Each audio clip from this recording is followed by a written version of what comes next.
Hi, it's Tim Patton and Stephanie Richardson coming to you from Hit Lab Studios in Nashville, Tennessee. We thank you for joining us today. And we're talking about one of my very favorite topics, Stephanie, is why is growth so important in business? So why don't you say hello, Stephanie, and we'll jump right into it. Hi, everyone. Thanks for having me today, Tim. Great to have you here, and great that you're here on this topic, because I know this topic is one that you and I agree on, at a very high level, and we understand the importance of it. I think that, want to set the stage for it. We are in an unusual time right now with the economy. There's a lot of question marks hanging over what might happen in the next 6 months to 2 years. And everything points to, some decline in the economy. Interest rates are up and all these terrible things. But I want to encourage people that this is not a time for failure. It's not a time for defeat. It is also a time for opportunity. And it's a time that growth can occur, as you've experienced in the past, and I've seen it as well. Even in a decline in the economy, there's opportunities for you to diversify your business and to get into areas that you might not be aware of that will just generate revenue to stabilize your company and balance things out. So I want to start off by asking you, Stephanie, what your philosophy is on growth as it pertains to business, and what you do and what you preach with your clients on a daily basis on how they should approach it. So I love talking about this topic because I think it is so important. And when we look at growth, we look at not only growth of the individuals in the company, but then we look at the growth of the entire company as well. Because if the individuals in the company are growing, then the organization is going to grow. And if you have that kind of culture that's focused on growth and encourages growth of the employees, then your company is going to grow. So I like to ask my clients what their plan is for personal growth each week, and what are they specifically going to do in their schedule to plan for personal growth, because it's not something that just happens. You have to be intentional about focusing on growth. You can't just go through the day and naturally grow. You have to be intentional about choosing to grow, and it's going to show up in who you become over time, right? And so whether it's listening to a podcast or reading or taking a course, I have some clients who are taking a foreign language or getting their pilot's license, or they are learning guitar. It might not necessarily all be business focused, but it's something that they're doing to focus on growing themselves. Yeah, I'll admit to that that one as well. I'm one in that group that she could be referring to, because I found that even though my life was full, my schedule was full, my activity was at a high level, there seemed to always be room for more and more growth. And I think a lot of people approach it the wrong way. This year I've been working really hard to get to the point where I can, fly a plane. I've been doing that for most of this year. I've been flying, working on those ratings and getting to a point where I feel comfortable in jumping in a plane and going cross country. And that's, my alternate angle on that is to be able to get to people and solve their problems a little quicker and be able to utilize that as part of the business. But don't get me wrong, it's fun. And it was started as a thing that I always wanted to fulfill. But I will tell you that the catalyst for that was my wife. She recognized that I'm the guy that looked up every single time a plane flew over, and I had a high interest in it. And as one of those people that's very driven, she looked at me and called me right down. She said, "Why have you never done that?" She said, "It's not time. It's not money. It's your thought process. It's your state of mind about getting it done. And so she encouraged me, gave me a few kicks in the behind, I'll admit, but that's been coming along nicely and it's been progressing, great. I would love to get it finished faster, but there's so many things going on in life, but I am doing it. I'm working towards that. So I would encourage you as a business owner to not only look at your business, because I want to define a little bit about growth. So let's stop there, kind of back up a bit, and let's talk about the definition and what people perceive as being growth. Because, when somebody says, let's grow our company, the first thing I hear is, we're doing everything we can do to increase revenues and margins. And that's not always what it's about, is it? Tell us a little bit about your approach on that. Well, you do want to look at revenue, and you do want to look at maybe number of customers and tracking that over time. And maybe you're growing your staff, right? There may definitely be some growth in those areas. But as you mentioned earlier, I think the whole diversification of where that revenue can come from is a really good point, because I think a lot of business owners don't stop and think, okay, where else can we work? What other area can we work in to bring in revenue in a different way from, with our company? So we talk to clients on a daily basis about that very topic. It is important. We have another episode that's called recession planning. It's kind of one of our tools that we use to work with clients. It is very much the same as growth, in the sense that growing, scaling, building a business, getting a business in position for an acquisition or sale, exit for an owner, succession planning, transitioning, all those things that are important. It is just as important as that, as we kind of look at what the topic or the definition of growth is. A lot of people misunderstand it and they think it's all about money. So I think it is very important to point out that it's about the people. It's about how you grow your employees, how they increase the business through, selling. Doesn't mean they're in sales, but they are a representative of the company, which is indicative of a successful company. I think you find those companies, the people are successful and they love to talk about what they do, right? So when it comes to the individual in a professional sense, what do you focus on for growth with your clients in the professional world and help them get to the next level? I think it's important for a leader to know what growth the people in their organization want, and then be a part of that. Because one of the things I like to teach to organizations is a vision board. And a lot of people create a vision board, but then they don't do anything with it. And then leaders don't do anything with the vision board of their employees. So one of the companies that I worked with this past year, I was really impressed with the leader of the organization, because we went through this training on vision boards, and then each team member sent him their vision board.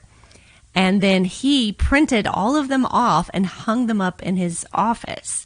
And talk about accountability when you meet with the leader, owner of the company, and they know you want to put a deck on the back of your house, so there's a personal goal tied to success in the business, maybe with commission, right? And increased commission leads to them being able to accomplish a personal goal. And then the employee feels that you're invested in them because you know what they want in their personal life, and it ties into the results that they get in the organization. So it affects their family in a positive way, and it affects the organization in a positive way. Right. I totally agree. The effects are long lasting, and it could kind of just, get into everything that you're associated with, which is a great thing. You hit on something that was important. It brings the thought up. I had the opportunity to do some really high level executive training, and part of their philosophy was a principle of PPF. It was personal, professional, and their, financial goals. Right. And so how those relate to each other and are, actually tied together is important to understand, first of all, but it's important to understand the employees and what their goals are. We have actually implemented that in some organizations, and through doing that process and learning that process, and the application of it was really enlightening. We found that, you did learn a lot through that process about the employees and about what their personal goals were. And, hey, I want to take my family to Disney. Well, how do we help you get there? Right. So that turns into, it takes that personal goal.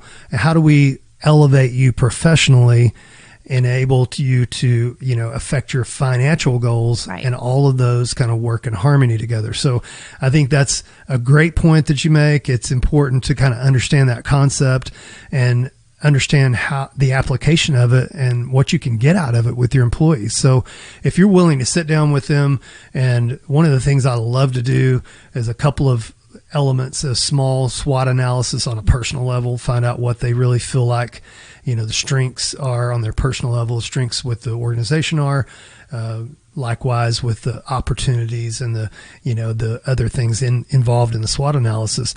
Each of those tie into the PPF, and then therefore kind of lay out a roadmap for success with the employee. And if you can walk with them through that success, I think their chances for being the greatest employee you've ever had are very high.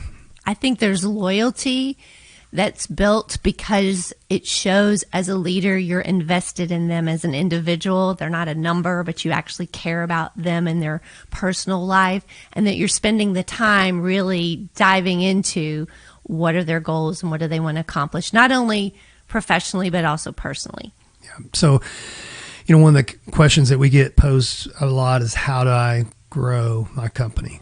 That's a broad question. Ooh. So, it's a tough one because you have to know more than just, hey, my name's Stephanie, I want to grow my company and go off of that. So, the number one, the buy-in of really truly understanding what it takes to grow the business is important.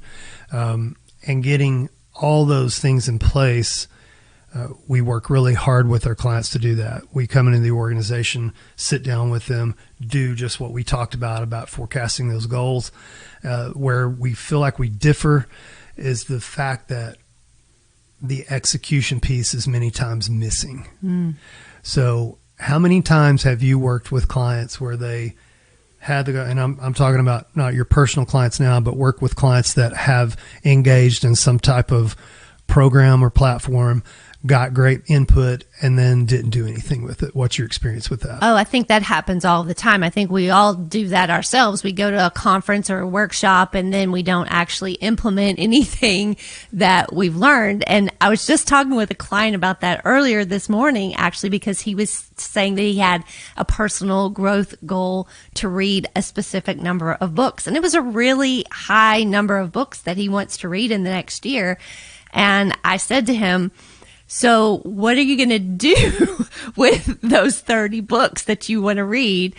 What action steps do you want to accomplish by reading 30 books? That's a lot to implement. Wouldn't it be more effective to read 3 books or 5 books and actually follow through with some action steps and get some results versus just trying to read a certain number of books, right? Yeah, I agree with that. And that kind of ties into another episode. We were talking about what I affectionately call the business ADHD syndrome, where people get distracted. I mean, we're all busy, and we find ourselves getting derailed. I'm admittedly, I'll admit that I'm probably ADHD because of the symptoms are certainly there, from time to time. So I love to do a lot of things at once.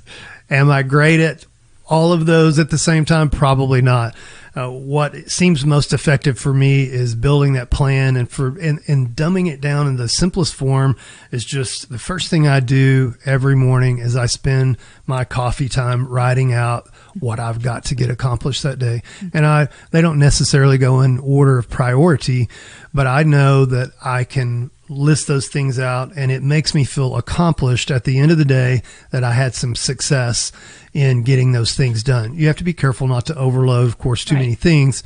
And many times those push to the next day and they fall on the next day's list. But the only issue that I have with it is getting to the point where I feel like I'm in the mood to pick and choose what I want to do, So that's the downfall of the list, is you can kind of go down and say, I want to do this, I don't want to do this. So you could be somewhat selective, but having a plan is better than no plan at all.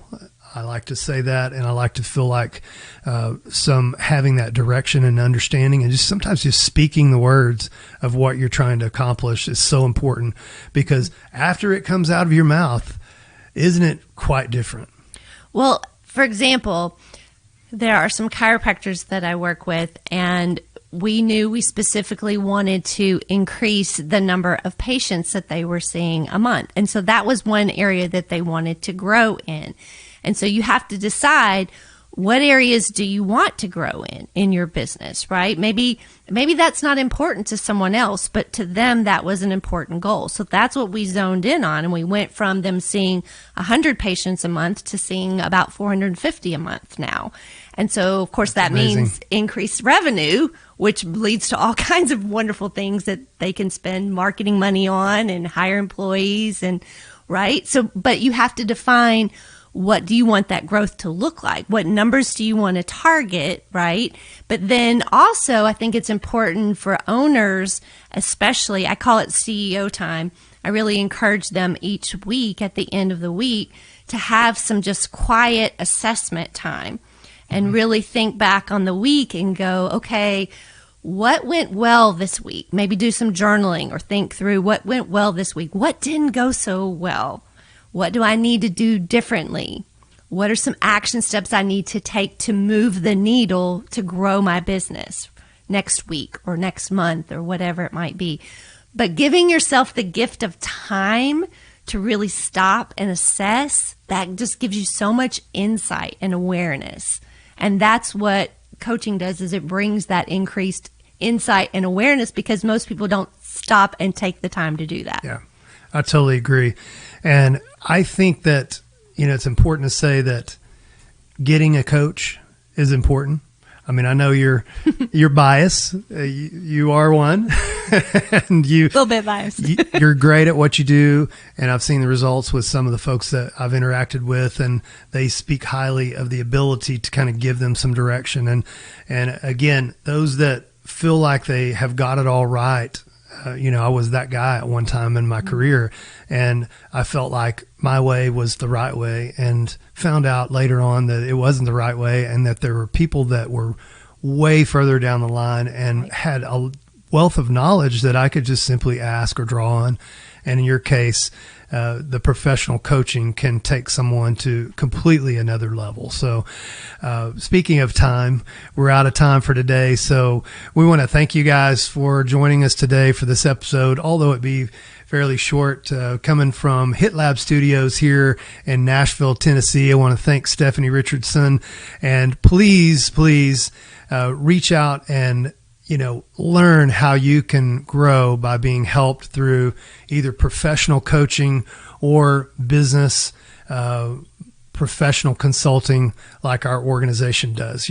Taking your business and your professional life and your personal life to the next level is what it's all about. We want to continue to grow all aspects of that. And believe me, from experience, you can find time to do it. We encourage you to do that today, and we look forward to seeing you on the next episode.